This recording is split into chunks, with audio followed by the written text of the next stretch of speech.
요한복음 1장 19절에서 23절 말씀을 제가 봉독합니다.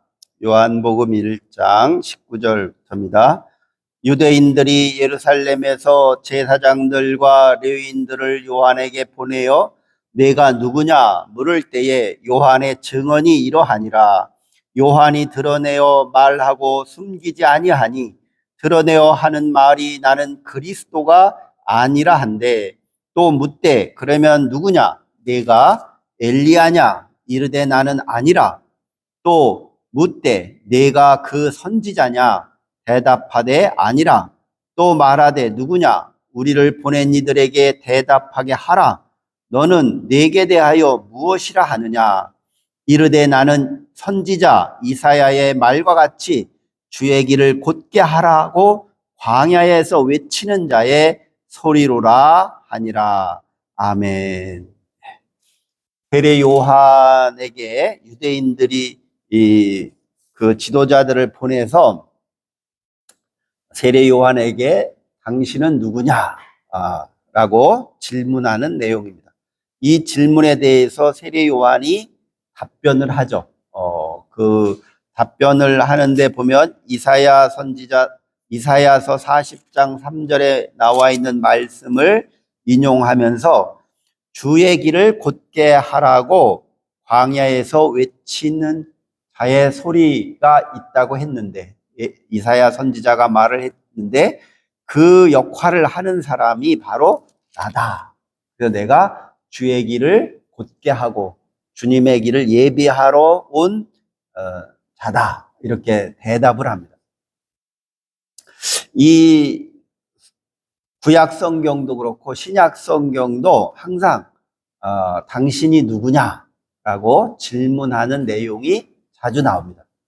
대표적인 것이 출애굽기 3장 19절인가에 보면은 모세가 가시떨기 나무에서 하나님한테 계명을 받을 때 내가 이스라엘 사람들에게 말을 해야 되는데 내가 당신이 누군지를 그들에게 말을 해야 되는데 당신은 누구냐라고 모세가 야훼 신에게 묻죠. 그럴 때 우리 개역 성경에 보면 나는 스스로 있는 자다 이렇게 번역을 해놨습니다. 근데 그 히브리 성경에는 그냥 나는 나다 그렇게 나와 있습니다. 영어로 번역을 하면 I am who I am 이렇게 번역을 하죠. 그러니까 나는 나다. 하나님이 그렇게 자기를 소개를 합니다. 거기에서 나는 나다라고 하는 것은 그 당시 이스라엘 사람들이 생각하는 신에 대한 이해가 있죠. 신의 개념이라고 볼 수도 있는데 그 당시 사람들이 생각하는 신의 개념은 다신론입니다. 다신론. 그러니까 자기의 가정을 보살피는 그 수호신도 다 있어요. 수호신도. 그래서 그 당시 사람들은 다 다신론을 믿었습니다.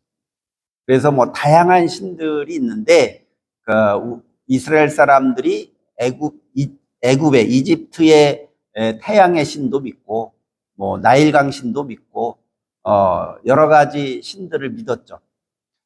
이렇게 다양한 신들을 믿었는데 그 다양한 신들은 대체적으로 그 신의 개념이 뭐냐면요.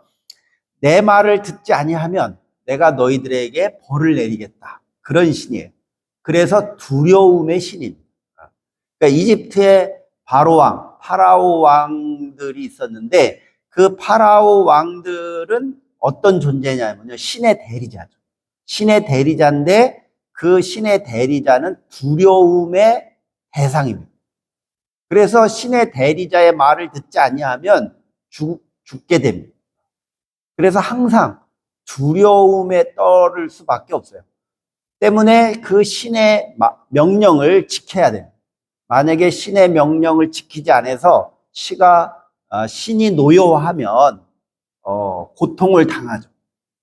때문에 그 신이 화를 내지 아니하도록 잘해야 됩니다. 그러니까 이집트 왕에게도 파라오 왕에게도 잘해야 돼.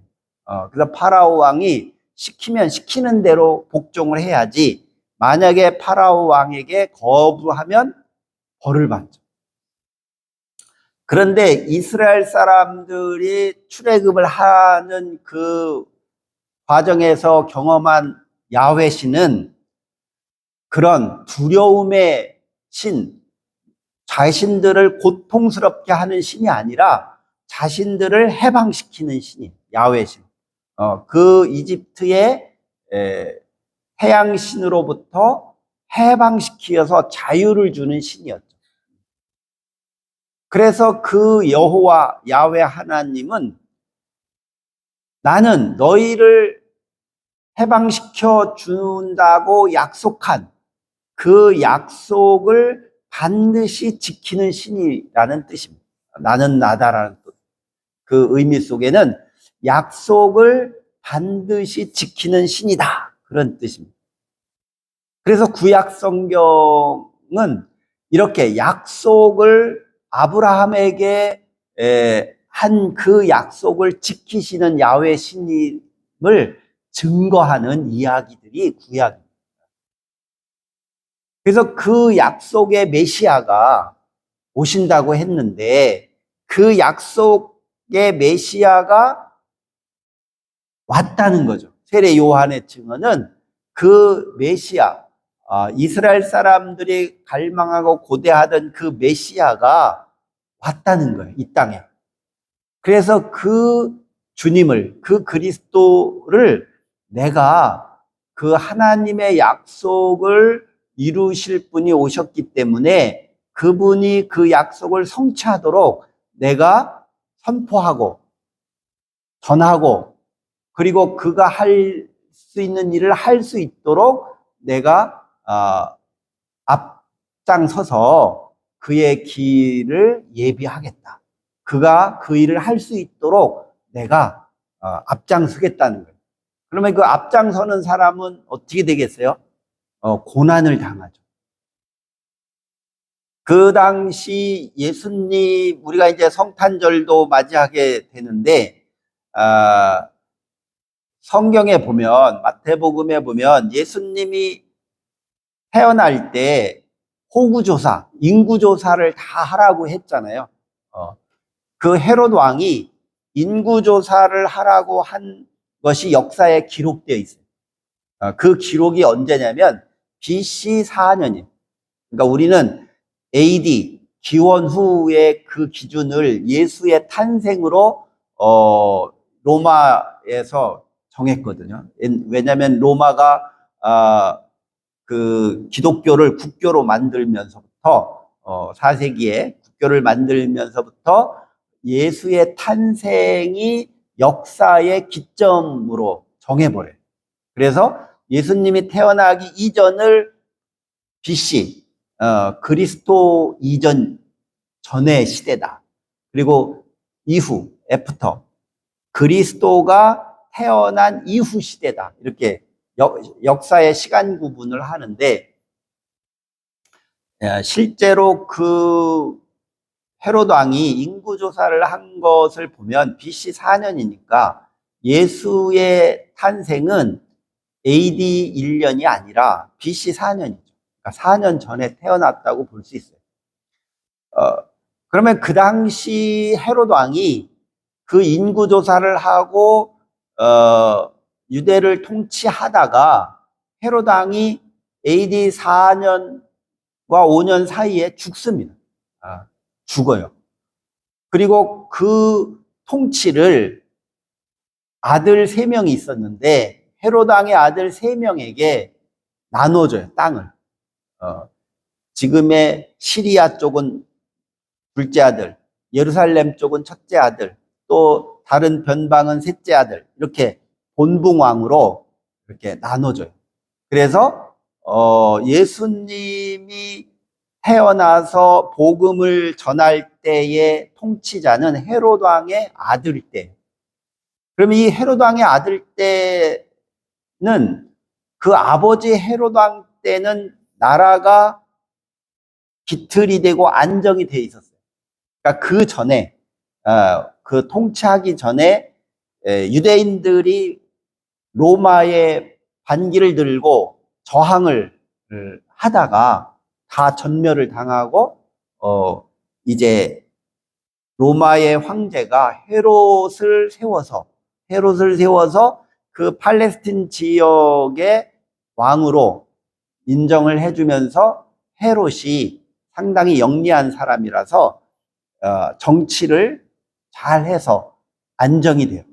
그래서 다시는 반란이 일어나지 않아요. 그런데 헤롯 왕이 죽은 다음에는 매우 혼란해져요. 그 아들들은 자기 아버지처럼 그렇게 통치를 아주 영리하게 하지 못했어요. 그래서 여기저기에서 자꾸 반란이 일어나는 거예요. 그러니까 로마 쪽에서 보면 저놈들이 지 아버지처럼 제대로 못하고 저렇게 통치를 엉망으로 하니 이거 안 되겠다. 그러는 상황이었어요. 때문에 로마의 빌라도 같은 이런 통치자들이 등장을 하면서 그 이스라엘의 왕이라고 하는 자들은 힘이 없어져 버린 거예요. 힘이 없어요. 그리고 이스라엘 국민들도 통치자들을 인정하지 않고 그러는 상황이에요. 그러니까 상당히 혼란스러운 상황에서 예수의 복음 사역의 역사가 드러나는 거예요. 그러니까 그때는 상당히 안정이 안 된 상황이죠. 그러니까 세례 요한이 이렇게 주님의 길을 곧게 하고 이사야 선지자가 예언한 말씀을 성취할 때가 이제 도래했다라고 선포하면 세례 요한은 고난을 당할 수밖에 없죠. 그리고 죽임을 당할 것을 다 알고 있었죠. 그러니까 그 주변 사람들이 보면 세례 요한이 그렇게 등장을 하고 요단강에서 세례주고 그런 때 유대 팔레스틴 사람들은 어떻게 생각했겠어요? 저 사람은 얼마 못 가서 죽겠구나.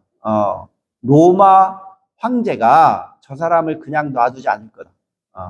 왜냐하면 그 전에 이스라엘 사람들이 반란을 일으킨 적이 많고 또 지금도 여기저기에서 소규모지만 반란이 자꾸 일어나고 있는데 세례 요한이 저렇게 등장을 하면 오래 못 살죠. 반드시 저 세례 요한을 죽일 것이다 라고 사람들이 다 알고 있어요. 그래서 성경에 보면 예수님이 복음 사역을 3년간 했다고 요한복음에 되게 나와요. 그래서 예루살렘에 유월절을 지키러 3번 갔다. 다른 복음서는 한 번 간 것만 나오기도 하지만 요한복음에는 3번 간 걸로 나와서 예수님은 그 복음 사역을 아마 3년은 했나 보다. 이렇게 되게 학자들이나 기독교에서 되게 이해를 하죠. 예수님은 3년간 사역을 했다. 이렇게 얘기를 해요. 그런데 제가 생각해 보면 3년을 할 수가 없어요. 그래서 아마 예수는 사역을 많이 해봤자 1년 했을 거예요. 1년. 3년간 했을 리가 없어요. 세례 요한도 요단강에서 세례를 주고 이렇게 주님의 길을 걷게 하겠다고 선포한 이후에 1년도 안 돼요. 6개월인가 돼서 죽임을 당하죠. 세례 요한이 죽임을 당하고 아마 예수도 6개월 안에 죽임을 당했을 가능성이 높아요. 그러니까 그 당시에 그만큼 이 로마나 그 당시 통치자들에게 저항을 하면 1년 이상 살 수가 없어요. 이런 어려운 상황 속에서 세례 요한은 자신이 메시아의 길을 예비한 자로 내 역할을 하겠다고 나서면 자기는 반드시 몇 달 안에 죽을 거라는 걸 알고 있었죠. 이런 상황에서 유대인들이 세례 요한에게 가서 질문을 하라고 합니다. 19절에 보면 예루살렘에서 제사장들과 레위인들을 요한에게 보냈다. 유대인들이 보냈다는 거예요.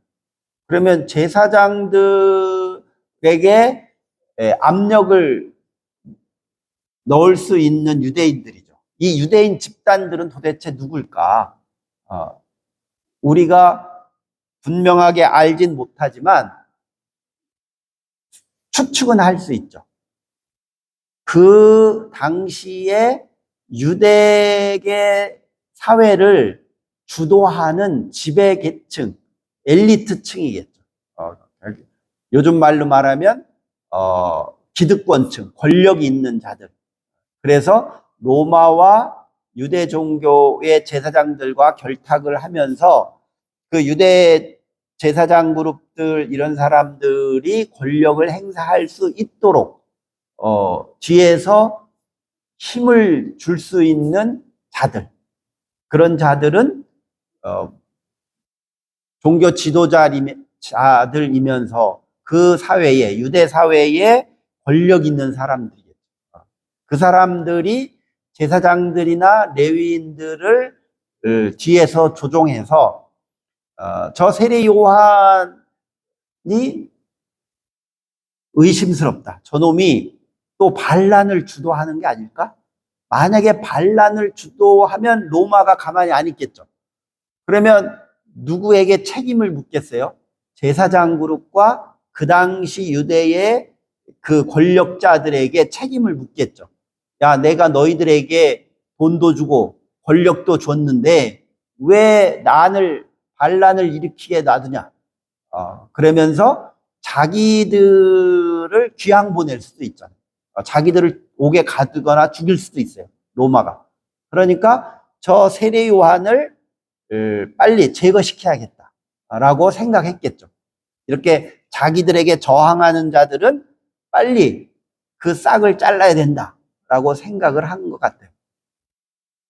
그러니까 2000년 전 이 시대에도 이렇게 권력을 조종하는 자들이 있듯이 오늘날도 다 이렇게 권력을 조종하는 세력들이 있죠.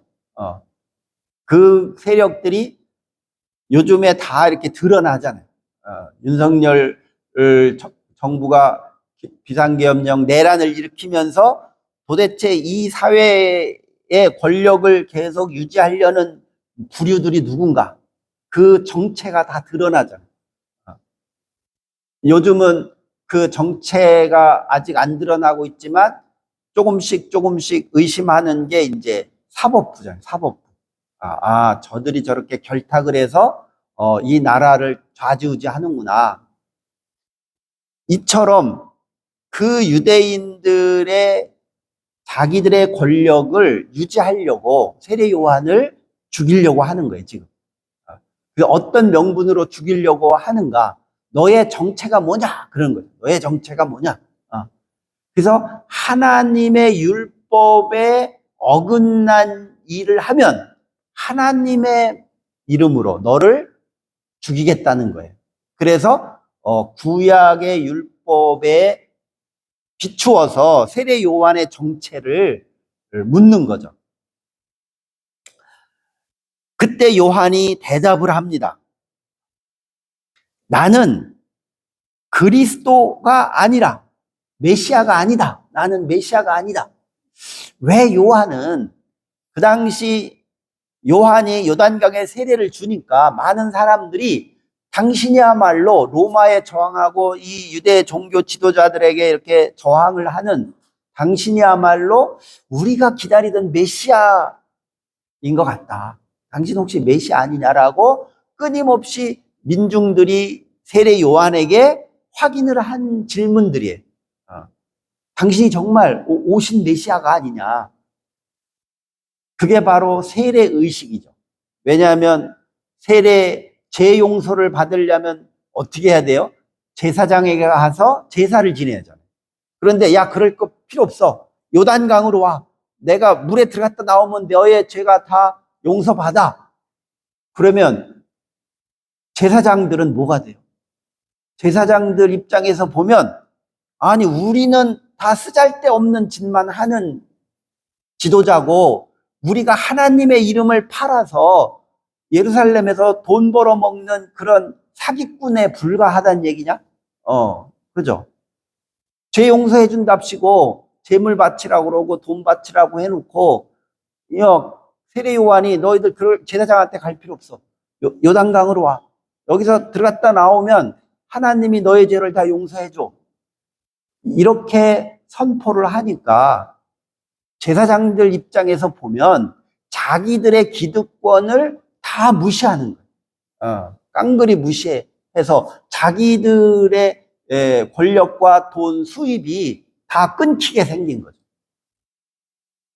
그래서 예수도 예루살렘 성전에 가서 성전을 청결한 사건이 나오면서 바로 빌라도에게 고발당하고 죽임당하잖아요. 그러니까 이 예루살렘 성전의 권력을 건드리는 자들은 그냥 안 놔두는. 요즘 우리나라의 법관들에 대해서, 조대의 법관 이런 그런 내란 동조자들에 대해서 비난을 하니까 법관들이 다 힘을 합쳐서 회의하면서 우리 법관들의 독립성을 건드리지 마라. 만약에 우리를 건드리면 가만히 안 있겠다. 막 이렇게 협박을 하잖아요. 그러니까 자기들의 권력에 대해서 타치하지 말라는 거예요. 그런데 요한은 나는 그리스도가 아니다. 메시아가 아니다. 만약에 요한이 내가 메시아다. 그러면 유대 종교 지도자들이 뭐라고 했겠어요? 너는 하나님의 약속의 말씀을 거짓되게 하는 자다. 하나님이 너를 메시아로 세우지도 않았는데 네가 뭔데 자기를 메시아라고 하느냐? 너는 하나님의 말씀을 거짓되게 한 자의 죄명으로 고발을 하겠죠. 신성모독죄로. 그러니까 실제 세례 요한은 상당히 자기가 사이비 종교 지도자도 아니잖아요. 그러니까 양심이 있는 사람이죠. 나는 그리스도가 아니다. 그러니까 그들이 다시 묻기를, 그러면 도대체 그리스도가 아니면 내가 선지자냐? 하나님의 말씀을 대언하는 선지자냐라고 묻죠. 이때 요한이 그래, 나는 하나님의 말씀을 대언하는 선지자라고 만약에 대답했으면 뭐라고 했겠어요? 유대인들이 하나님의 선지자는 이사야나 에레미야나 에스겔 같은 선지자가 하나님의 선지자로 즉 임명이 된 거지, 언제 하나님이 너를 선지자로 임명했냐? 너는 하나님을 모독하는 것이고 하나님을 욕되게 하는 것이고, 네가 선지자라고 그렇게 하는 것은 하나님의 구원이나 모든 것을 부정하는 것이다. 하나님의 구원의 역사를 네가 부정하는 자다라고 했겠죠. 그러니까 세례 요한이 아니다. 나는 선지자도 아니다. 22절에 보면 그러면 너는 도대체 누구냐? 우리를 보낸 저 유대인들, 지금 유대 사회의 권력을 가진 저 권력자들에게 우리가 보고를 해야 되는데, 너에 대해서 보고를 해야 되는데 도대체 너는 너가 정체가 뭐라고 우리가 보고해야 되냐라고 또 묻죠. 그러니까 23절에 이사야의 말을 인용해서 하는 거예요. 주님의 오실 메시아의 길을 곧게 하라고 한 이사야 선지자의 선포가 있는데 내가 그 역할을 하는 자다. 내가 그 역할을 하려고 한다라고 대답을 하는 것입니다. 이렇게 세례 요한이 자기가 해야 할 역할을 확실하게 이 유대 종교 지도자들에게 말을 한 거예요. 내가 할 거는 이거다라고. 오늘날 우리 그리스도인들과 우리 교회들이 그러한 자기 고백을 할 수 있어야 되죠. 자기 신앙 고백을. 나는 2025년도에 나는 이런 역할을 내가 해야 되고, 그리고 이런 역할을 내가 해왔다 라고 우리가 자기의 신앙 고백을 할 수 있어야 돼요. 그래서 세례 요한은 아주 용감하고 자기의 양심에 따라서 자기가 할 역할이 무엇인지를 확실하게 알고 선포한 사람이에요. 이처럼 이 어두운 시대, 정말 혼란스러운 이 21세기의 시대에서 우리 교회와 그리스도인들은 요한처럼 나는 이런 사람이고 내가 할 일은 이것이다라고 확실하게 세상에 선포할 수 있어야 돼요. 그런데 불행하게도 교회들은, 또 종교들은 항상 이 유대인들처럼, 여기 권력을 가진 유대인들이나 제사장이나 레위인들이나 이 사두개인들처럼 자기들의 권력을 유지하기 위해서 자기 역할을 하는 그런, 즉 하나님의 뜻을 어긋나게 하는 그런 거슬리는 자들의 입장에서 자기들을 세상에 드러내는 모습이 오늘날 종교의 모습. 그래서 이 현대인들이 탈종교, 그 종교 필요 없어. 뭐 종교가 밥 먹여주냐. 그래서 이 종교에 대해서 거부 반응을 하는 거예요. 그래서 당신은 무신론자구나. 이렇게 그들을 우리가 비난할 것이 아니라 왜 그들이 종교를 거부할까? 왜 신을 거부할까? 그 거부하도록 만든 것이 종교죠.